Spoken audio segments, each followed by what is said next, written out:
It is time to ignite those dreams of our young people and empower the youth to bring their visions to life. Now, we are partnering with the After School Graduate Development Center on the Ignite Enterprise project to provide practical tools to teach young people how to build businesses and to create employment for others. In Lagos, the possibilities are endless. Èkó ò ní bàjẹ́ o.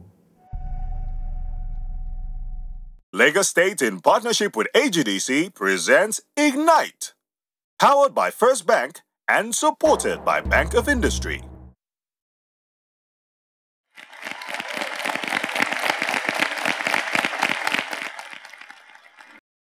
If you are in a strange city and you have a map, you have a better chance to navigate to your destination. Or without a roadmap, you have no direction, and your journey will be full of many frustrations. In fact, you may never reach your destination at all. It's the same with a solid business idea. Because even though you have a solid business idea, you still need a roadmap to achieve success.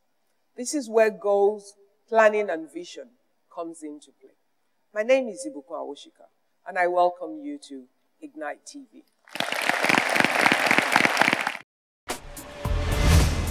Ignite, from dreams to reality. From the great city of Lagos, it's another inspiring episode of Ignite. Practical business advice taking you from dreams to reality. Ignite, from dreams to reality.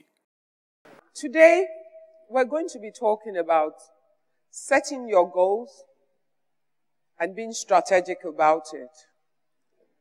Now, no matter what you want to do in life, if you haven't sort of set a target for yourself, it's very easy to wander off course because you have no set goals, you have no boundaries, you have no guiding principles, you don't have something you're working towards. So you're a little like a piece of rubber thrown into the ocean. The water pushes it to the left, to the right, back, forward, anyhow the wind blows. You're ready to go. And you'll be surprised how many people live their life that way. They're not quite clear where they want to be over a certain period of time. Because that boundary, that goal setting, helps you to create, guides you in terms of the kind of decisions that you make. Because every day of your life, you will always be faced with options and decisions that you need to make. Choices rule what your life is. The totality of your life at any point in time is a product of the different choices that you have made along the route of your life. And what makes the choices a lot easier is if you already have certain goals for your life. A simple example. If a young woman always had a vision to become very successful in the financial sector, and she's very sure that that's what she'd like to accomplish with her life. Now, the truth of the matter is, even if the most handsome young man is trying to get you to be his wife, but from your conversation, you can tell that between gentleman A and gentleman B, the one you think you prefer, you suddenly realize that he really just wants a wife who will be waiting at the door every time he gets home at 6 p.m. Does that match your personal goals? So you already have a problem. So when we're talking about setting your goals and planning ahead, you need to spend some time to sit down, and it won't always be very clear. Some of your goals will change along the line because circumstances and better understanding and knowledge and environment will cause you sometimes to rethink your initial goals. But you would find that most of the time you're not at two extremes because there's this sense of what you want out of life and where you want to go to. Your goals must align with your interests, your passion, and your vision for your life. And you use the goal as a roadmap to break it up in a way that you can better achieve them. If you decide by 70, what do I want to have? A house where I live with my family, 4 houses, because I'm going to have 4 children. That's my desire. And so I want to build 4 houses so I can leave 1 for each child. By this time, I want to have moved back to my village and live with my people, because at that stage of my life, I'd like to have more time in my own traditional environment. Then, obviously, you understand that at some point, you must build a home in your village, ready for when you come back. Otherwise, you are going to go to your father's house. And it might not be conducive for the kind of life you've lived in town. Many things. It is personal to the individual, because what is important to you might not be important to me. What you consider an achievement might be nothing to me. So it is personal in a sense. And you must have a sense of your own personal goals before you even try to combine it with other people's goals. 98% of the people here are still single. It's a good place to be at this stage of your life, because you have an advantage for being single at this point in terms of setting goals for your life. I'll explain to you. If you're working now, but your dream is that you want to own your own business, but you have married a woman who is not ready to accommodate the turbulent period whilst you are attempting to build up your business, so she's covering up for you over that period, you will have problems. Because if she's a woman that clearly says to you, a man does his part, I do my part. I can't pay rent, you pay the rent. Your children's school fees, you pay. I can manage to support you with whatever we eat in the house, but you're the man of the house and you have to do it. I've got my own responsibility, or my friend is getting married. Ashebi is important, jewelry is important, and all of those things. You're laughing, but this is real. There are many families that go through this, and there are many couples that don't have their visions aligned. They're not seeking the same thing. And so it's very difficult. So because a large number of you are single, you must understand that you must have a sense of your own goals for your life. Your long-term vision should be interpreted in all the things you do in the interim towards it. And part of it is choosing a spouse, picking a job. If your long-term goal is to set up a school yourself, when you have the option of a job in a bank or a job in a school, it affects the decision you make, because you're going to think more critically about what each one of them has to offer you towards that goal. You're not going to be distracted, or a job in an oil company just because you can get so much money and you can get other benefits, or you can get to travel and so many other things. It's important that you have a sense of who you are. Even when it comes to business. When we now come down to business itself, you have to have set goals for your business. Do you want to go into business simply to make money? Now, if your goal for business is just to make money, then anything is good enough. It means that all you want to do is, if it's supply, it's good for you. If it's contract, it's good for you. You're not likely to want to go into manufacturing or any such thing, because it requires a lot more, and it's more of a legacy goal. Because you're going to create a company, you're going to create jobs, you're going to create value for community, but it will take a lot more out of you. So many different reasons. So everybody's goal is never really the same. And when it comes to you deciding that you want to go into business, you must have a sense of what your real goal is. And you must then begin to break it up into applicable models, which are the short-term goals that help you to deliver on your long-term goal. Now, the things that you must do when you are assessing your goals. Your business goals must be specific. You have to be clear about it. Because you can have a general goal, which can be a general goal for your life, but your general goal must then be broken down into specific goals. So you can have specific goals for your business, specific goals for your family life, specific goals for other areas of your life, and your values. You can decide that, as for me, as a person, my goal is to build a business that is based on good ethical practices. If that is your goal, you know that when you are in a discussion for a contract or a transaction, the moment that bribery or corruption comes up, that business is not yours.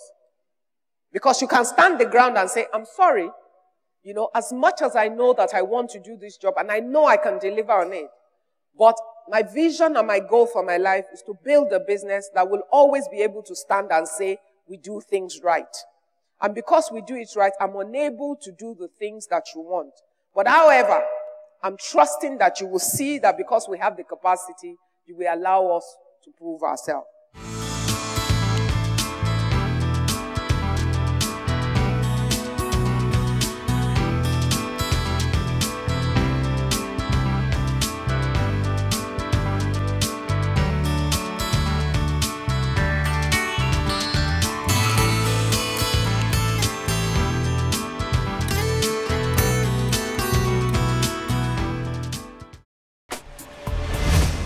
Ignite, from dreams to reality. What do I like? I like what I do. I like going on holiday with my family. And I like my car. I like gadgets. And I like my bank. If your bank were us, you would like us too. Since 1894, we have built a strong and stable financial institution based on insightful local know-how, global reach, and a commitment to deliver to you world-class innovative solutions. First Bank, truly the first. Ignite, from dreams to reality. Vision is like picture of where you want to see yourself, probably in the next 20 years, in the next 15 years. I think you should know what you want to do. Set a goal for yourself, know what you want to achieve, strive very hard. It's important to have goals, objectives, and vision before you start anything in life. Ignite, from dreams to reality. Having a sense of what you want to achieve in a certain segment of your life guides what you do. You can be sure that if a man decides his goal for his family life is 1 wife, 4 children, when a woman is playing around with him, he already knows it's not going to happen. Do you understand what I'm saying? So it's good for you to have a sense, and you must be specific. If you make it general, then you're likely to fall one way or the other. Because having a general goal leaves gaps and it leaves you open. But for each area, set a specific goal. And especially when it comes to business, be very clear about what you've set out to achieve. And stay with it and develop within it and build up skill. So you've got to be specific. And once you're specific, you begin to think differently about that particular thing. Then your goal must be measurable, which means that most companies will tell you they have KPIs, key performance indicators. You must know that what you have decided to do, you can measure if you are succeeding at it one way or the other. It must be measurable. Let's run through all the things and then we'll come back to the specifics. It must be attainable. No point setting a goal that within the context of your environment, your resources, your capabilities, you're not able to achieve. It's just a waste of time. So you have to be realistic in setting your goals. You must be able to say, this is possible. Now, your goals are not fixed. They're flexible and as things change around you, you must be proactive enough to adjust accordingly. You understand what I'm saying? That's part of being smart. Your goals must be realistic, which aligns itself to being attainable, and it must be timely, which means that the goals that you've set must be time sensitive. Because some goals that you set today are not achievable today, because everything around today does not make it possible. So it can be a future goal. But try to make your goals timely. You can set it, but set it within the right frame. If you set it for now, you can say to yourself, this is what I've chosen to do, but not now, because I can't do it now. But in 10 years' time, this is what I want to be able to do. But because you've got your eyes on it, when you're considering issues along the way, that will guide some of the things you will do. Because you'll always remind yourself that, but if I do this, it will make that impossible. And so you take the right decision. Now, let's go back to specific goals. A specific goal has a much greater chance of being accomplished than a general goal. To set a specific goal, you must answer at least 6 questions. Who is involved in this goal? What do I want to accomplish with this goal? You must identify the location that is related to that goal. Identify the requirements and the constraints. The constraints can be the limitations or the challenges that will affect the goal that you've set. And you must be able to answer to yourself. Give yourself specific reasons, purpose, or benefits of accomplishing the goal. See, by the time you ask yourself the who, the what, the where, the when, the which, and the why, you would reach a place of conviction in terms of the goal. Because if you set a goal that you yourself, you're not convinced about, you will not have the commitment to defend it. Do you understand what I'm saying? So when that goal is challenged any way or the other, you can easily give up on it. But when you've gone through a process in deciding, this is something that is important to me, this is something that I want to be, this is somewhere that I want to be, this is something that I want to achieve, along the route to that, you will protect it. Because if you yourself are not convinced, you can't convince anybody else about your goals. So remember, your goal must be specific. We talked about your goals being measurable. To measure your goals, you must establish concrete criteria for measuring progress towards the attainment of each goal you have set. When you measure your progress, you stay on track, you set out to reach your target dates, you experience the excitement of achievement, and that spurs you on to continued effort to reach that goal. You know, if you say, by this point, I want to have saved 10 million naira. By the time I'm 30, in my working life or from my business, based on my profit rate, I want to save 30% of my profit from my business every month. You already know that 30% of your profit is not available to you. You might decide that you're saving the 30% of the profit to use as your growth fund for your business. Which means that to grow the business, you're pulling from your profit each time in order to make new investments in your business every time you need to. So when you look at your profit, 100% of it, you say 30% is not available. You pull it into a deposit account, never to be touched. Any business that grows to a stage. I remember at one point in my business, I was really frustrated. I was putting everything back. We were working so hard, but it was as if as we make money and we put it to the next job, we're also waiting for the next money, payment that will come from the next customer. It was a real struggle, and it was becoming frustrating. I called someone Actually, it was Mrs. Funke Oshibodu I called on that day. I called her and I said to her, I need help. And she said, I need to talk to someone. I'm working so hard. We're putting everything back into the business, but I just never seem to have money. And we just even don't have money to do the job, because by the time you do this and you deliver and you're waiting for the payback, there's another job waiting, and the cycle was not working. So she asked me to come and meet her in her office that morning. I went, she sat me down. She listened to everything that I had to say. She analyzed it, and then she turned to me and said, you know what? Your money is no longer sufficient for your business. I said, but I don't like loan. All the wahala of the banks and everything. She said, it's not about whether you like loans or not. It's just that all the money that you have in the business is no longer sufficient for the business because of the cycle that you need to go through.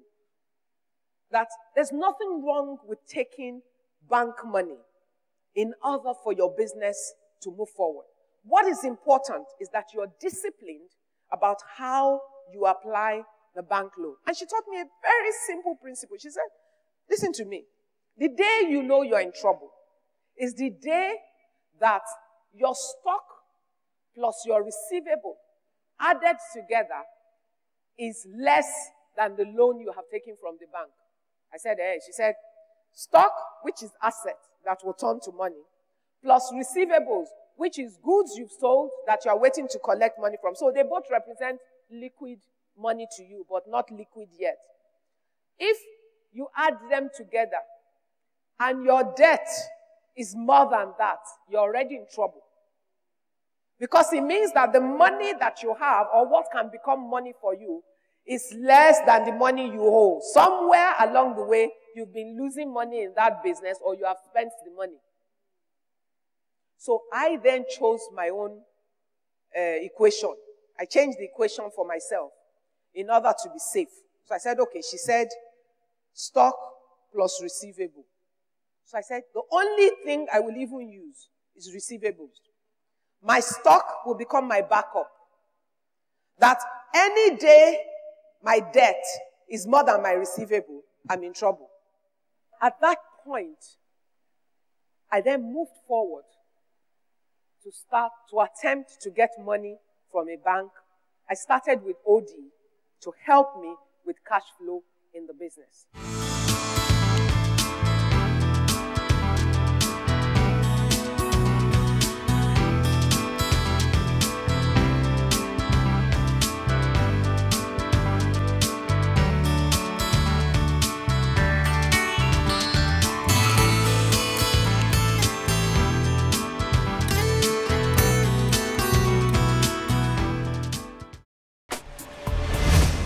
Ignite, from dreams to reality.